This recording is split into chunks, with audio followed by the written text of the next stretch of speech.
ჩვენი სტუმარია ერევნიდან ამჯერად ჯერ საქართველოს მრჩეველი გიორგი ტუმასიანი, რომელიც სომხეთის პოლიტიკურ ვითარებას კარგად იცნობს და როგორც მისი გუშინდელი პოსტიდან შევიტყვეთ, დროებით საცხოვრებლათაც თუ არ ვშტები სომხეთში გადავიდა. გიორგი, მოგისალმებით. თავად ამ გადაწყვეტილების შესახებაც გვითხარით, ორიოდე სიტყვა სანამ სომხეთში არსებულ სიტუაციას შევაფასებთ. რატომ გადახვდით ერევანში? მოგესალმებით გიორგი და ძალიან მნიშვნელოვანი შესავალი გააკეთეთ. სწორედ დღეს გეოპოლიტიკური ვითარება პრაქტიკულად სამხრეთ კავკასიაში მნიშვნელოვნად იცვლება და ის პროცესები, რომელიც სომხეთში მიმდინარეობს, პირდაპირ კავშირშია საქართველოს მომავალთანაც და ჩვენი ბედი გადაჯაჭვული გამოდის. შესაბამისად, უდიდესი მნიშვნელობის არის სომხეთის ევროპული ინტეგრაცია, სომხეთის რუსეთის გავლენებიდან გათავისუფლება და პრაქტიკულად ზურგის გამაგრება საქართველოსთვის, იმისთვის რომ საქართველო დამაჯერებლად მიაღწიოს გამარჯვებას, რაც ჩვენი ყველაზე მიზანი არის. შესაბამისად, ის პროცესები, რაც მათ შორის თურქეთთან და აზერბაიჯანთან მიმდინარეობს სომხეთის მხრივ, ასევე ევროპასთან და შეერთებულ შტატებთან საჭიროებს გარკვეულ კოორდინაციას და ძალისხმევას და მე ვფიქრობ, აქ სწორედ ქართულ-სომხური ერთობლივი ძალისხმევა ძალიან საინტერესო შესაძლებლობა იქნება და მე მიმართავ სწორედ ყველა ჩემს შესაძლებლობას იმისკენ, რომ სომხეთის ეს პროცესები საქართველოსთვის გაძლიერების ფაქტორი იყოს და ქართველ ერს სომხეთის სახით ყავდეს ყველაზე ერთგული და მხარდამჭერი მეზობელი. ანუ თქვენ აპირებთ ამ მიმართულებით პირველ რიგში სწორედ საქართველოსთან სომხეთის ურთიერთობების კუთხით უფრო აქტიური წვლილი შეიტანო და ეს არის მიზეზი. რჩებით ჯერ საქართველოს მრჩევლად თუ ეს სტატუსი აღარ იქნება თქვენთვის აქტუალური? დიახ, რჩები ჯერ საქართველოს მრჩევლად და შესაბამისად ვფიქრობ, რომ მათ შორის ეს ჯერ საქართველოს რეგიონულ პოლიტიკის ფარგლებში შეიძლება ხელშემწყობიც არის. მოდით კიდევ ერთი რამ დავაზუსტოთ, რაიმე სტატუსით იქნებით ადგილზე ან თუნდაც სამთავრობო სტრუქტურებში ან არასამთავრობო სექტორში წარმოდგენილი, თუ აი სად იმუშავებთ მარტივად რო ვთქვათ? ეს დავტოვოთ სამომავლო საკითხად. ამ მომენტისთვის რეალურად მთავარი დღის წესრიგი არის ჩემი მხრიდან ის, რომ ხარი დავუჭირო იმ პროცესებს, რაც აქ მიმდინარეობს, კერძოდ ევროკავშირის ინტეგრაციის კუთხით, რაზეც განცხადება გაკეთდა, ისევე როგორც მაგალითად სომხური ეკლესიის რუსეთის გავლენებიდან გათავისუფლების პროცესზე, რაზეც ასევე სერიოზული პროცესებია და ეს ყველაფერი არ არის მარტივი, ნამდვილად საკმაოდ სერიოზული რისკები არსებობს თავად სომხეთშიც და ამიტომ ბეწვის ხიდზე უნდა გავიაროთ ეს პროცესები სომხეთშიც და საქართველოსთანაც დაკავშირებით ცხადია. გიორგი, მიუბრუნდეთ იმ კონკრეტულ გადაწყვეტილებებს, კოჩარიანი დაპატიმრებულია თავის ვაჟთან ერთად. მანამდე სხვებიც დააპატიმრეს, გულისხმობ ასე ვთქვათ პოლიტიკური ოპონენტების ჭრილში იმყოფი ადამიანებიც არ უკიანი და არა მარტო ის. ჩემი კითხვა შემდეგში მდგომარეობს, რჩება შტაბ-ეშტილება, რომ ესკალაციის პიკი ჯერ კიდევ არ დამდგარა პუტინს, მოსკოვსა, კრემლსა და ფაშინიანს და სომხეთს შორის და ფაშინიანი დგავს გარკვეულ ნაბიჯებს, რომლითაც წინასწარ ანეიტრალებს შეიძლება ვერ ვიტყვით, მაგრამ ამცირებს იმ მოსალოდნელ ზიანს, რომელიც შეიძლება არა მარტო სომხეთის მოქმედმა ხელისუფლებამ, არამედ სომხურმა სახელმწიფომ მიიღოს. რამდენად ჯდება ეს გადაწყვეტილებები სამართლებრივ ჩარჩოში, ხო არ ემსგავსება ეს გარკვეულ პოლიტიკურ ანგარიშსწორებებს?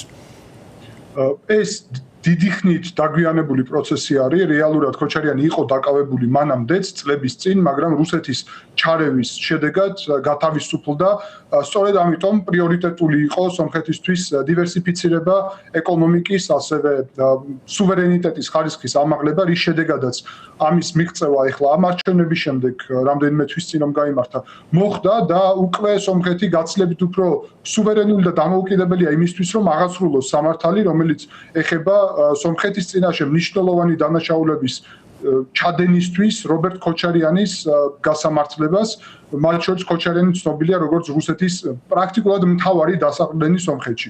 სწორედ ამიტომ მისი დაკავება, ისევე როგორც ევროკავშირში გაწევრიანების შესახებ განაცხადზე საუბარი, რაც უკვე დაიწყო ფაშინიანის მხრიდან, არის მკაფიო გეოპოლიტიკური პროცესები და ეს, რა თქმა უნდა, სომხეთი აუცილებლად უნდა გათავისუფლდეს ასეთი რუსული ჰიბრიდული ინსტრუმენტებისგან და მექანიზმებისგან ზეგავლენის, ეს იქნება მნიშვნელოვანი ნაბიჯი რეგიონის გასათავისუფლებად სამომავლოდ. გიორგი, ჩემი მომდენო კითხვა უკავშირდება უკვე რეაქციებს ადგილობრივ დონეზე. სხვათა შორის ვადევნებდი თვალსაჩინო ჯერჯერობით მოსკოვიდან რეაქცია ესეთი აქტიური არ მომისმენია კოჩარიანის დაკავებასთან დაკავშირებით, სხვა დაკავებებთან დაკავშირებით, მათ შორის საგარეო საქმეთა სამინისტროს დონეზეც, არა მარტო დუმის წევრების დონეზე იყო რეაქცია. რა რეაქცია ზეილიან თავად სომხეთში, რისთვის არიან მზად და რა შიდა რესურსებია საიმისოდ, რომ კოჩარიანისა და ამ ჯგუფების მხარდამჭერების მობილიზების პირობებში პრობლემები შეიქმნა სომხეთში. შიდა მდგომარეობა მეტწილად სტაბილურია და არანაირი რესურსი ამძალებს საზოგადოების ხარდაჭერა რეალურად არ გააჩნიათ იმ მასშტაბით, რომ შეძლოთ ქუჩის გარკვეული პროცესების წარმართვა.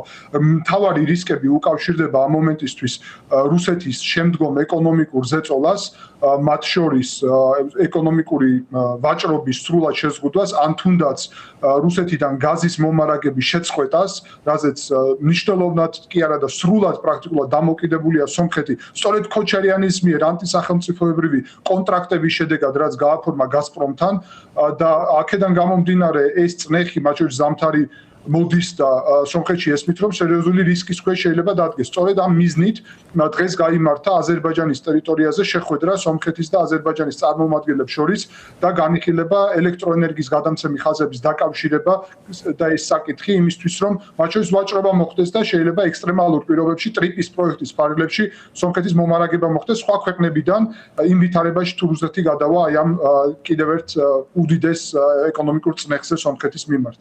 ამ შემთხვევაში ევროკავშირის როლი და უკვე მეზობელი თურქეთისაც რამდენად მნიშვნელოვანი არის იმ საფრთხეების დასაზღვევად, რომელიც აშკარად უკვე ჰორიზონტზეც აღარ არის, გაცილებით უფრო ახლოს არის სომხეთისთვის მოსკოვიდან და კრემლიდან.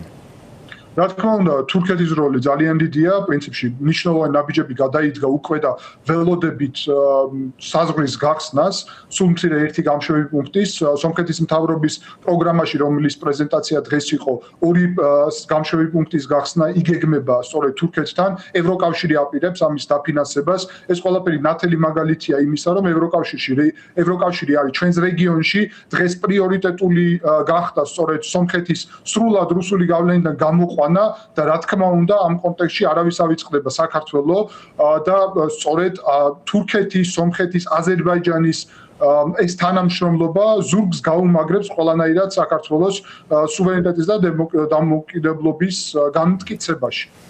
მადლობა უნდა ითხრათ გიორგი, კარგია ამ შემთხვევაში ჩვენთვისაც რომ ერევანში უფრო მეტ დროს გაატარებთ და მეტ ინფორმაციას გავიგებთ თქვენგანაც. მაყურებელს შევახსენოთ, რომ გიორგი ტუმასიანი, რომელიც უკვე სამუშაოდ გადავიდა იმედია დროებით და დაგვიბრუნდება თბილისში გადავიდა ერევანში, გვერდებოდა გიორგი კვლავ ინარჩუნებს ჯერ საქართველოს მრჩევლის სტატუსს, თუმცა აქტიურად იმუშავებს სომხეთსა და ერევანში. ჩვენ ვსაუბრობდით ბოლო დღეებში მიღებულ გადაწყვეტილებებზე, მათ შორის კოჩარიანის და მისი ვაჟის დაკავებაზე ყოფილი პრეზიდენტის